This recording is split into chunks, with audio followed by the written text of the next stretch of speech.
जय हिंद दोस्तों। स्वागत है मैथ की दुनिया में। आज प्रॉफिट एंड लॉस पढ़ेंगे। ठीक है। प्रॉफिट एंड लॉस शुरू करने से पहले आपको बेसिक बताना होगा, बेसिक समझना होगा। उसके बाद ये चैप्टर आपको बहुत आसानी से समझ में आ जाएगा, धज्जियां उड़ा दीजिएगा सारे क्वेश्चन को। और एक चीज और, आप कमेंट करेंगे, जो आप पढ़ेंगे कमेंट करेंगे, क्या आपको मजा आया पढ़ने में, क्या आप जो पढ़े वो शॉर्ट था, सरल था, अच्छा था कहीं और की तुलना में। ठीक है, आपका कमेंट का हम इंतजार करेंगे। ठीक है, क्योंकि मैंने मेहनत से बहुत कुछ बनाया है आपके लिए, और आप एक बार इसे पढ़ें और लोगों के पास भेजें, हमारा वीडियो है ना शेयर करें। तो सबसे पहले हम कुछ आपको बेसिक बताएंगे, और इस चैप्टर में, हालांकि कोई भी चैप्टर में हम जब पढ़ाएंगे तो उसमें फार्मूला तो यूज करेंगे ही नहीं, एक्स वाई यूज करेंगे ही नहीं, एकदम आसान सरल होगा। ठीक है, तो चलिए शुरुआत करते हैं, है ना। सबसे पहले आपको समझना होगा बेसिक। समझना क्या होगा? बेसिक। समझ रहे हैं बबुआ? आ जाइए। लाभ और है हानि। लाभ और हानि का आइडिया आपको देना पड़ेगा। क्या आपके पास आइडिया है? लाभ कैसे होगा, हानि कैसे होगा? समझ रहे हैं? तो जब आप लाभ के लिए, तो ऐसे आप किसी को, लाभ के लिए आप किसी को क्या करते हैं? एक लपड़ मार देते हैं, किसी की सामान चुरा लेते हैं, वो भी लाभ है ना।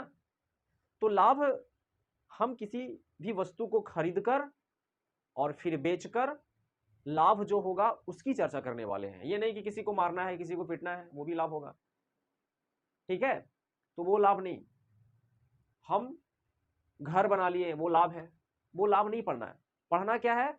खरीदने और बेचने से जो लाभ होगा उसके बारे में पढ़ना है। समझ रहे हैं? हालांकि खरीदने बेचने का काम तो, जो लाभ हानि, जो चैप्टर प्रॉफिट एंड लॉस है वो नहीं पढ़े हैं वो भी कर लेते हैं, लेकिन आप पढ़ेंगे तो मजा आ जाएगा। उसके बाद आप खरीद सकते हैं, बेच सकते हैं, और लाभ हानि की गणना आसानी से कर सकते हैं। ठीक है, तो चलिए लाभ हानि के लिए शुरू करते हैं।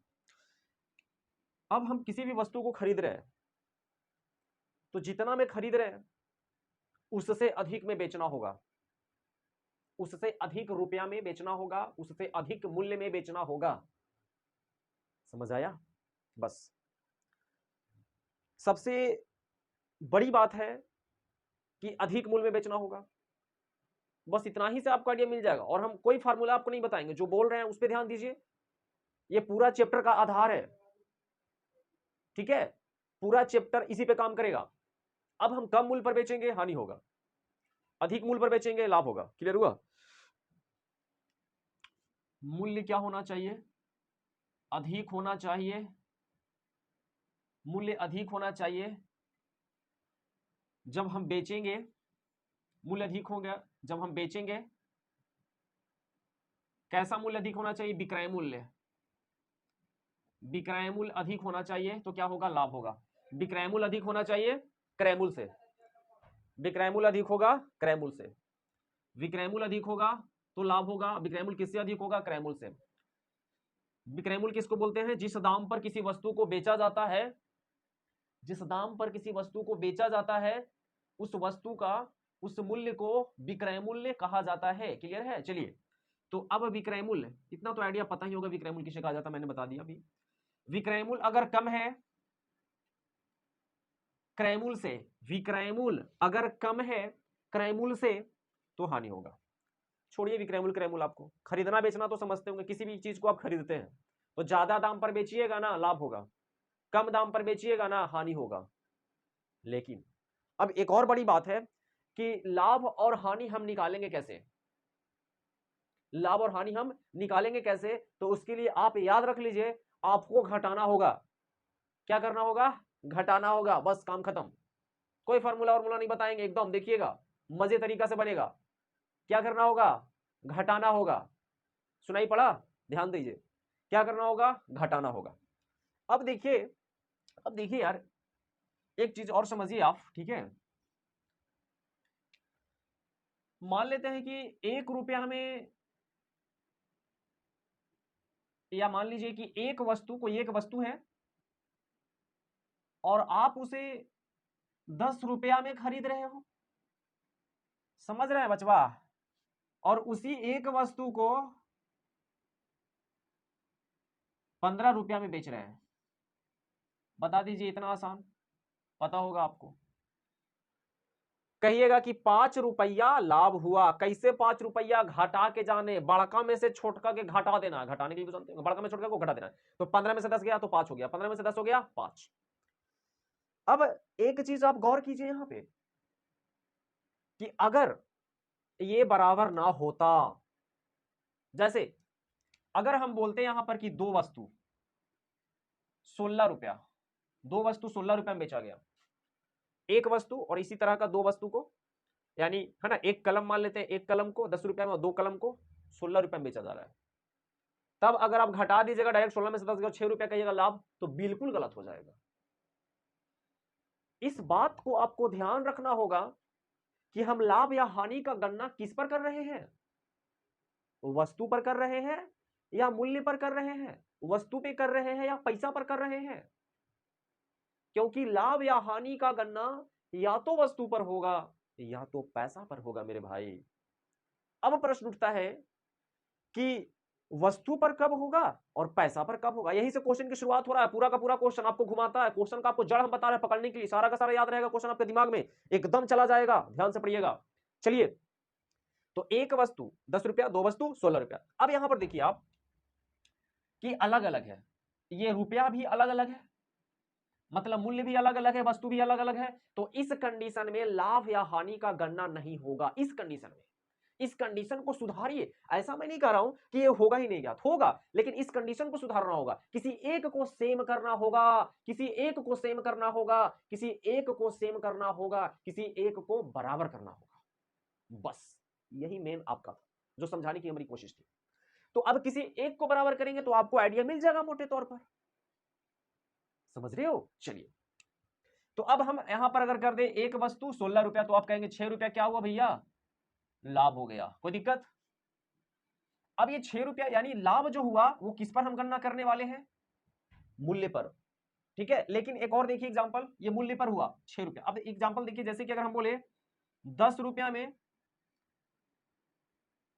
5 कलम खरीदा गया और 10 रुपया में 8 कलम बेचा गया। बहुत इंपॉर्टेंट विद्यार्थी, यहां से आपको समझना होगा।